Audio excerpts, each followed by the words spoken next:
My first thought was the children. And isn't that a pity that they're losing their mother? And isn't it a pity that she can't be rehabilitated and work, and we're going to put her in prison for all these years, and she's going to use taxpayers' money and instead of being a productive citizen. And I also had hopes, selfish hopes, that she would be such a fantastic AA speaker, and she could come and she would help people that were on the cusp of, are they going to get better, aren't they going to get better, to hear her story, because that's what we do in AA, we tell our stories, that she would be able to save so many more alcoholics from their demise, because we either recover, we go to prison, or we die. She would have been fine on probation. She would have been a benefit to everyone around her. She's a wonderful, wonderful woman, well-educated woman, contributed to society by being a nurse, sort of unsung heroes themselves. And so, and the story that she would have to tell, that's what amazes me more than anything else. And the DUIs that could have been prevented, and the education that she could have given to students and young drivers and people at DUI schools has just now all been lost. It's 10 years, it's just all lost. I want to be out there, and I want to help other people if I can make a difference, keep one other person from doing what I've done. You know, and there's been a lot of women in the newspaper lately and in the magazines that have done the same thing I have. You know, I mean, there's a rash of them lately, you know. And maybe if Renee and I can talk to them, you know, maybe we can prevent some of them, because it doesn't have to happen. Renee wanted to write to Suzanne, and she did. Suzanne wrote her back. And when the 5 years of Suzanne's sentence was up, and I'm not sure if this was after post-conviction or before, she got an interview in the St. Augustine Record in which she and her husband begged the courts to release Suzanne because she had served enough time, and that they wanted to get in cooperation with Mothers Against Drunk Driving, and Suzanne and Renee would go around and share their experiences to help other people avoid similar tragedies.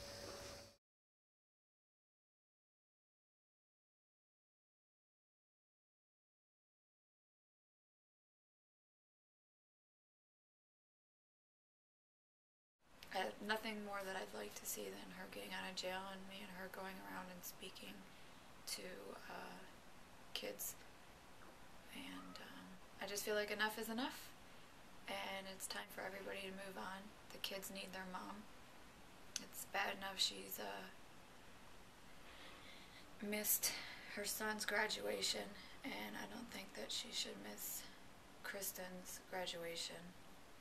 She's already missed all of their teenage years, and I don't believe that she will ever hurt anybody again.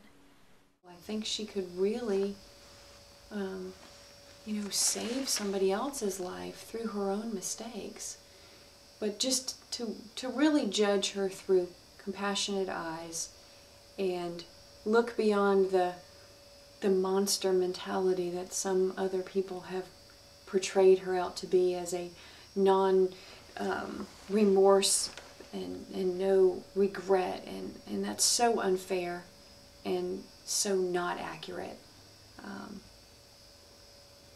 I think it's unfortunate to judge somebody based on a 10-minute testimony in front of a judge, and knowing that this is your one chance to save your life or save your freedom, to judge only based on that small testimony instead of looking at a whole host of community and people and professionals that see beyond the mistake and see the person and what a good person she is.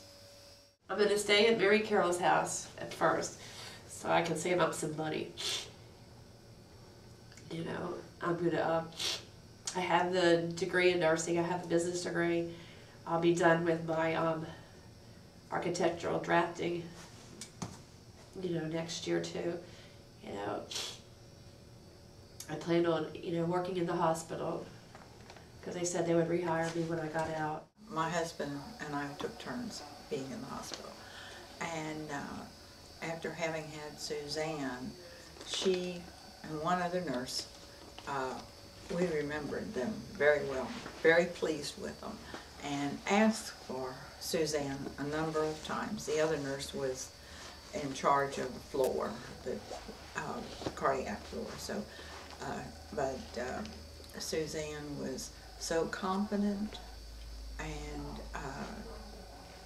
took care of whatever the problem was. She took care of it and took care of it now. And it wasn't just with us, it was with some others. And then I met her after the first couple times we were in the hospital. I met her at church and got to know her a lot better. Saw how caring she was, not only in the hospital, but in her daily life. She'll come back to a caring community, not where she's isolated, not where she's ignored. She'll come back to people who will reinforce her worth and self-value. I have invited her, and I expect her to come to stay with me. And certainly in this house, she will not have to worry about anybody drinking in her presence or tempting her to drink. She has said to me, you must never, never let me not go to AA. Because I know if I drink again, I'm going to die. Either physically or mentally, I'm going to die. And I can't do that. I can't do that to Sarah. Because I have to, more has to come of this from Sarah's death besides me just coming to prison. I can't let her down. I can't let my kids down. I can't let myself down again.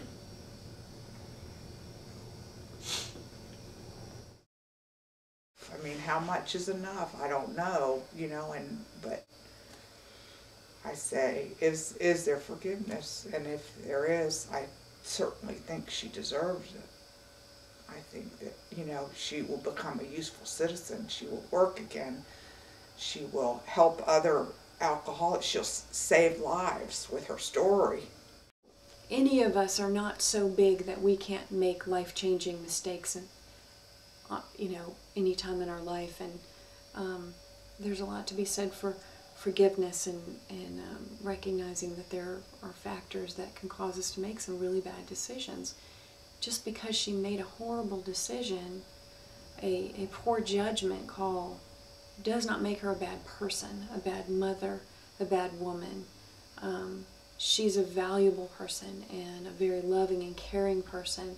And again, I think that she has taken this fate that she's been given and tried to make the best of it. And I think that's been a good modeling for her children. She could have easily just shut down and been, totally uninvolved with her family and feeling unworthy. I can't even be a part of their life anymore.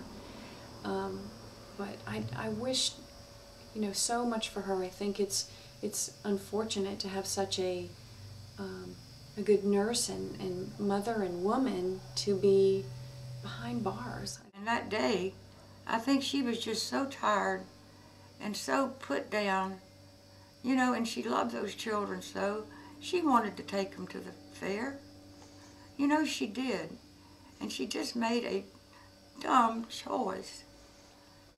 And I think if she came out again, she would be so happy and so proud.